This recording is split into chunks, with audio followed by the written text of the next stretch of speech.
기술의 발전과 산업 구조의 변화는 필연적으로 기존 사업자들의 위기를 불러온다.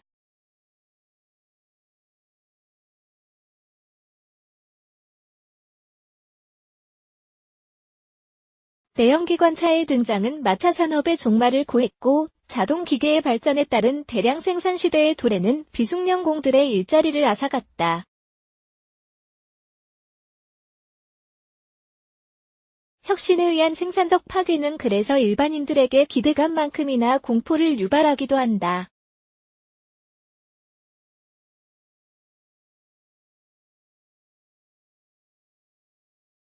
최근 택시업계와 라이드쉐어링 업체 간 갈등이 고조되고 있다.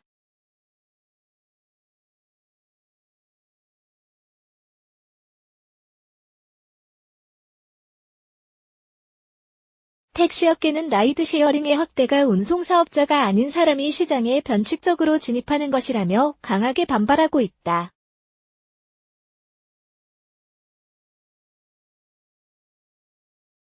세계적으로 일어난 우버 쇼크가 다시 한번 우리나라에서 재현되는 모습이다.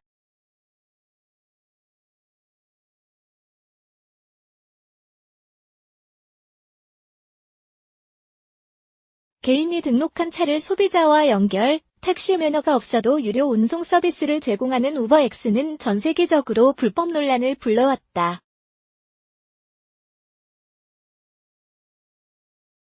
우리나라에서도 진출을 시도했지만 택시 업계의 강한 반발에 부딪히며 2015년 우버엑스 서비스가 종료된 바 있다.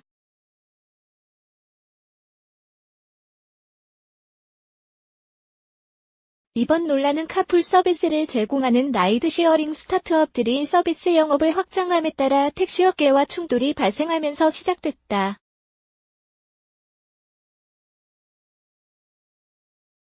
카풀 서비스 업체 플러스가 지난해 하반기 시간 선택제 서비스를 시작하면서 불법 논쟁에 불이 붙었다.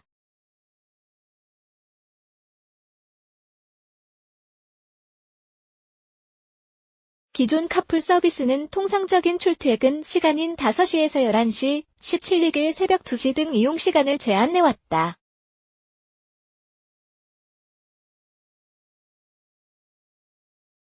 그런데 플러스가 출퇴근 시간 선택제 상품을 출시하자 택시 업계는 즉각 반발에 나섰다.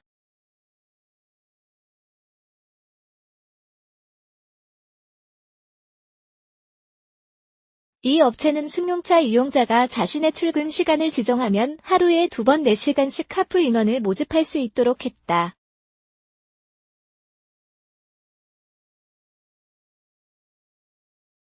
택시 업계에선 이 같은 방식이면 24시간 동안 이 서비스를 이용할 수 있는 만큼 우버엑스와 다를 것이 없다며 정부가 즉각 제재에 나설 것을 촉구했다.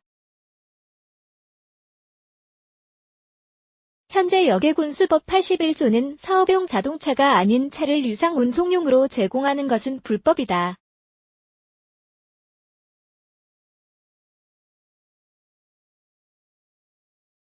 다만 81조 1항에선 출퇴근 시 승용차를 함께 타는 경우는 이동 서비스를 제공하는 자에게 소정의 금액을 지급해도 법을 위반하는 것이 아니라고 예외 조항을 뒀다. 즉, 카풀에 한해선 운수사업자가 아니어도 이동 서비스로 수익을 낼 수 있다는 얘기다.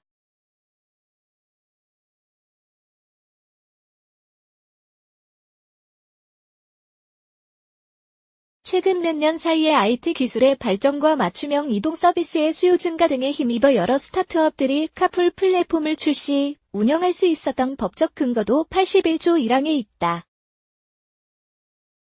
택시업계 측은 출퇴근 시간에 카풀을 허용하는 건 말 그대로 예외 조항이기 때문에 통상적인 출퇴근 시간 외에 카풀을 허용한다는 건 무리가 있다는 입장이다.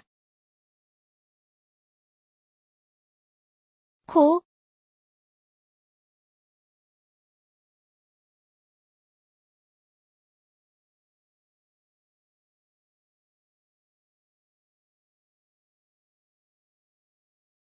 플러스를 위시한 스타트업 업계는 법조문으로 출퇴근 시간이 명시된 바 없기 때문에 해당 서비스가 위법이 아니며 최근 탄력 근무제 확산과 다양한 자영업자들의 영업 행태 등을 고려했을 때 같은 방식이 소비자들에게 보다 많은 혜택을 줄 수 있다고 설명한다.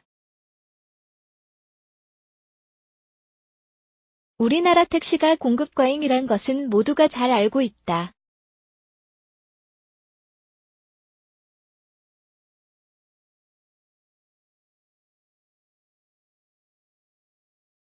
정부에서도 지난 2015년부터 전국적으로 택시 감차를 위해 관련 법안을 정비하고 지자체별로 지원 사업을 시행하고 있지만 성과는 미비하다. 도로 위에 너무 많은 택시가 있다 보니 수익성이 떨어진다는 얘기다.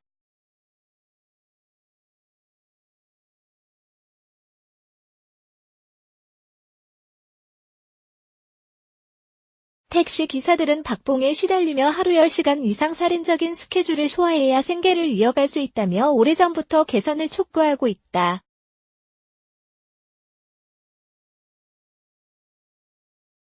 여기에 카쉐어링과 라이드쉐어링 등 새로운 경쟁 상대가 등장하면서 생존을 위해서라면 투쟁도 불사하겠다는 식의 비장한 분위기마저 감지되고 있다. 스타트업 업계에선 택시와 라이드쉐어링이 공존할 것이라며 날선 경쟁 구도를 피하려는 모습이 감지된다.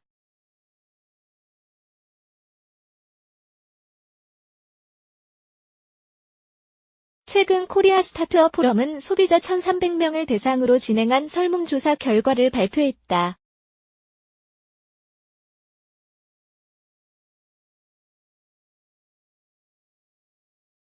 이 조사에 따르면 라이드 쉐어링이 전면 허용되면 택시를 완전히 대체할 것이라는 주장에 대해 10%만이 공감했으며 71.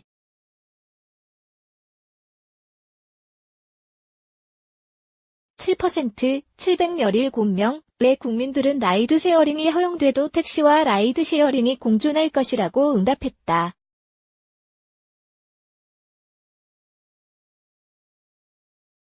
여기에 라이드 쉐어링을 이용해보지 않은 소비자 1,000명 중 38.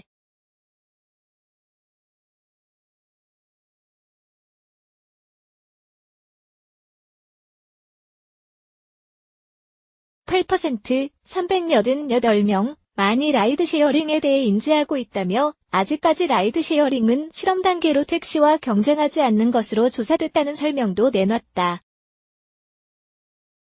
라이드쉐어링이 확대되면 택시 산업이 정말로 위기에 빠질까? 업계 내부 조사에 따르면 현재 라이드쉐어링의 이용 건수는 택시 이용의 1월 1 수준이다. 여기에 공급 과잉인 택시가 퇴근길이나 심야시간 등 특정 시간대엔 잡히지 않아 애를 먹은 경험을 한 사람이 많은 것도 사실이다.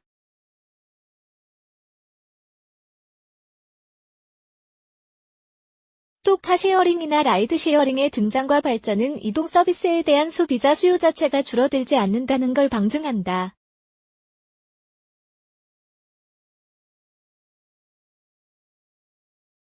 직접적인 경쟁보다 현재 택시 서비스가 채워주지 못하는 틈을 새로운 서비스로 메꿀 수 있다는 얘기다.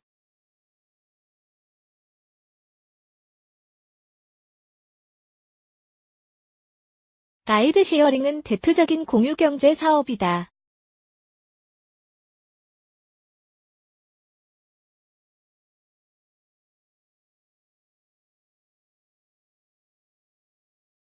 공유경제는 기존에 공급돼 있는 재화를 바탕으로 운영된다.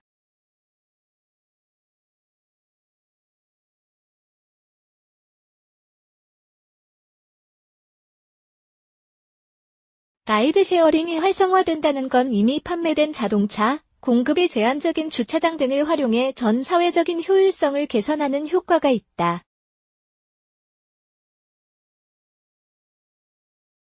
또한 택시 업계가 어려워진 이유는 라이드쉐어링 등 신규 경쟁자의 등장 이전에 공급 과잉 등으로 사회적 자원 배분의 실패가 근본 원인이라 볼 수 있다. 국민의 혈세로 마련한 지원금으로 지탱하는 현재 택시 업계가 살아남으려면 소비자들이 납득할 만한 혁신의 움직임을 보여줘야 하는 이유다.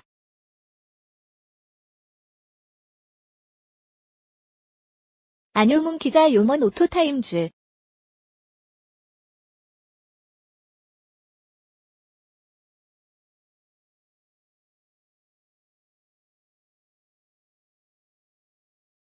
KR 코리아 2017년 글로벌 자동차 판매위는 CES 다양한 탈거 기반의 스마트 도시가 핵심 현대차 그룹, 세계 유망 스타트업 발굴 나선다 13월에 급여 연말정산, 거 구입비 공제되나.